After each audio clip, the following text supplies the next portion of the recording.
If you have not listened to or watched Hebrews 13, 1 through 3, I would encourage you to, as this section carries right on from that. But verse 4 says, marriage is to be held in honor among all, and the marriage bed is to be undefiled. So the union between a man and a woman is to be held up in honor. What it is, what is marriage? A man and a woman in a covenant relationship before God, as committed to each other emotionally and physically.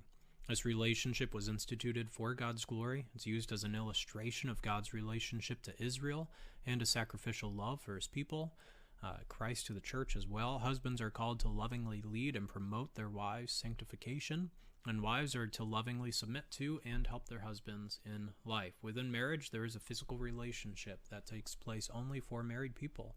Within marriage, it's a privilege and important aspect of the marriage life.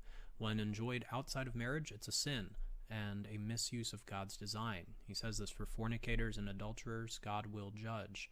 Fornication is acts of sex outside of the marriage covenant, and adultery is acts of sex by a married individual focused on someone other than their spouse. So God judges all sin. And this sin, if unrepentant and continual, may be evidence of an individual who will one day face judgment because they are not saved in the first place. He then says in verse 5, make sure that your character is free from the love of money. We can have good paying jobs, we can work hard, we need to provide for families, but when we love something, we sacrifice for it. We can be obsessed with it.